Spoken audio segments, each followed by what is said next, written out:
Yeah, I mean, we've been together for 5 years now, and really total 7 years.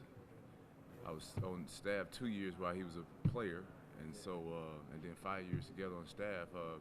We just, been around each other, so I could tell, when he's upset. I could tell when he's happy because he's usually joking and smiling around. But I could just be real honest with him. I could be honest with him, tell him how I feel, whether he agrees or not. I really don't care, but you got to tell him what's real.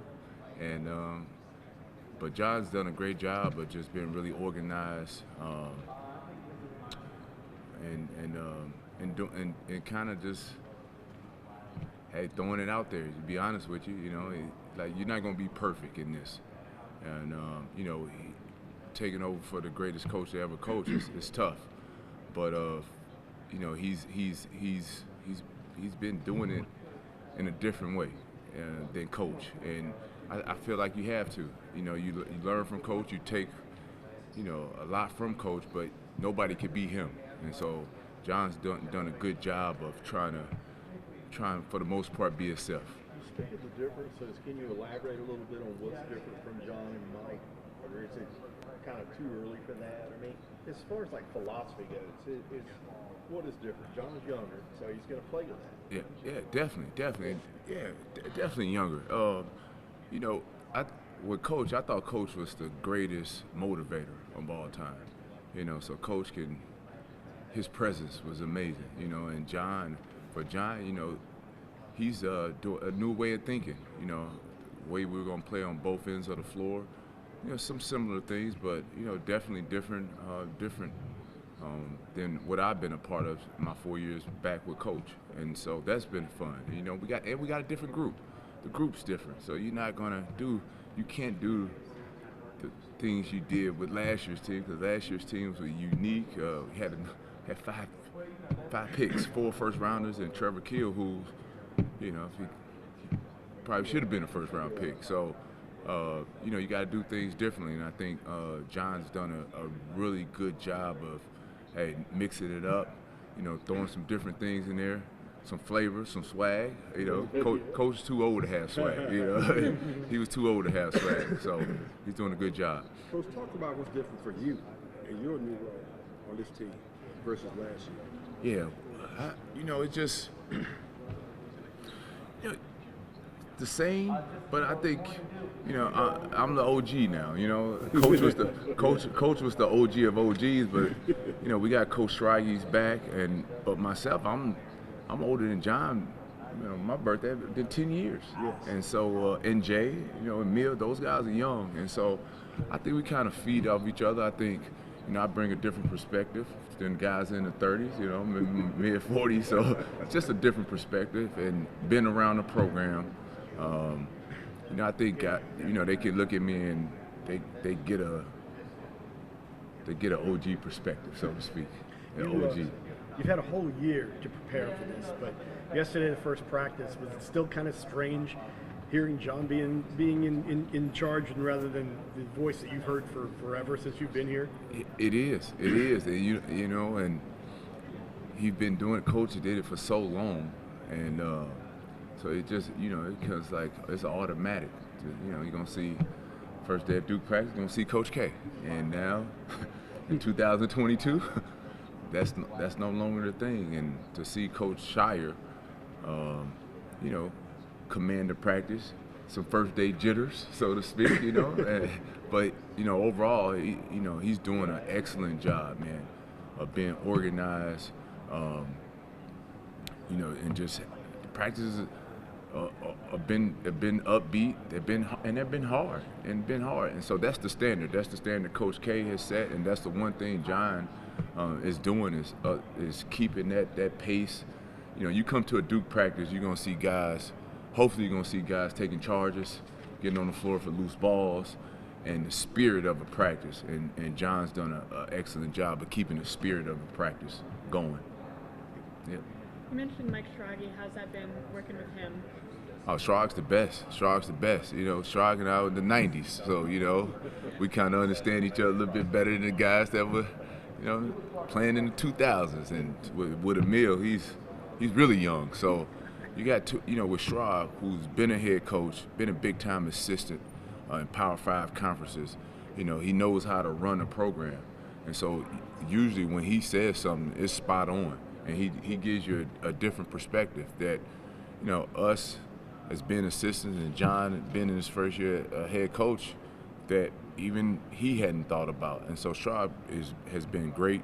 When we lean on Schraub a lot, we lean on him a lot. And if I'm thinking about something, most of the time I run it by Schraub, and if he gives it a thumbs up, it's pretty good. Pretty good.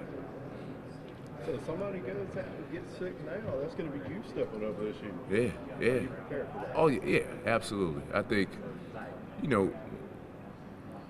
to be honest with you, you really never prepare to be in that spot, until it happens. And so you'll all have some jitters. I have some if that was the case.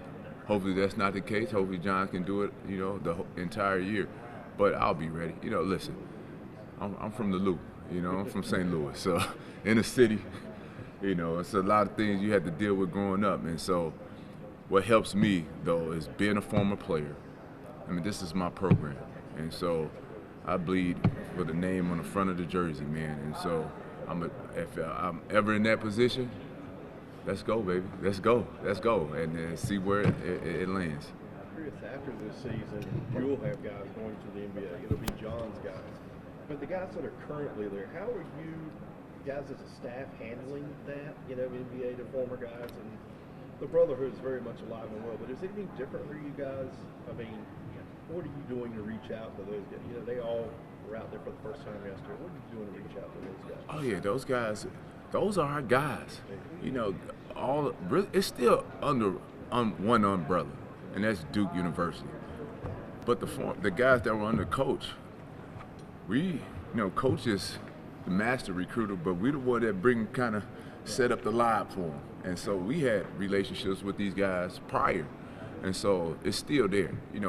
Jason Tatum comes back because of Duke University, the brotherhood, see Coach K, but that was Jon Scheyer's first recruit. That was the guy he was like, man, Tatum was in the side gym and Scheyer was watching Luke Kennard. And man, who's this guy, skinny kid from St. Louis? So those relationships are with the assistants, and now since Jon is the head coach, that continues because they love Duke. They love Duke. Even more than they probably love us. They love coming back to Duke. So it will stay the same.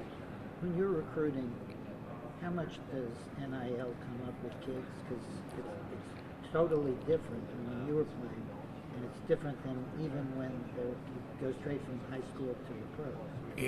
Yeah, it's coming up more now, but a lot of the guys that we get, a lot of our players, they're top notch coming in. So a lot of those guys, they sign with agencies.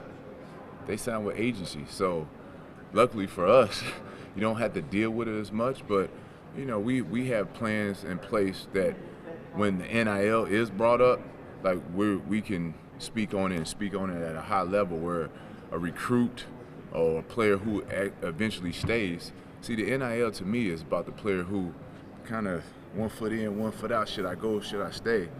For us, I think that's different because, man, you can go to the NBA, not quite sure, but you have a plan in place NIL-wise where if I didn't go to the NBA, I feel like, hey, I'll be compensated in a way where coming back to school is not too bad. And so I think but NIL is a big thing, different than when I played, but we're prepared to speak on it and have a plan in place. So if it happens, if we need to go there, we can go there. I asked Coach Scheyer this, but with the possibility of the NBA, letting kids go from high school straight to the league now, how does that change with recruiting or make it a little bit more challenging for you guys? Because some of the guys that you have recruited would have gone straight to the NBA if that rule was in place right now. Oh yeah, I mean it changes it for sure. But I think for us, we're still gonna go after the top guys. And to be honest with you, it's only a few guys that can really go from high school to the pros. Only a few. And so in my time, Zion, RJ, Cam, I might more than few for us, maybe. But you still go after those guys, and then the guys, I look at it like, okay, you remember Lou Alding. So he was the number 2 player in that class. LeBron James goes from high school to the pros, whatever, but we get Lou, who was the second best player, who was like, probably could have went high school to the pros, but decided to come to school. We'll still get a certain number of guys where we still got to keep recruiting the same.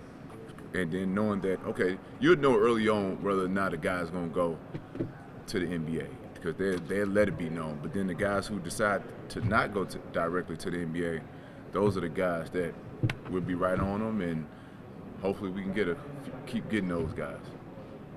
How's it been working with the big men of this class, Flip, Derek, Jon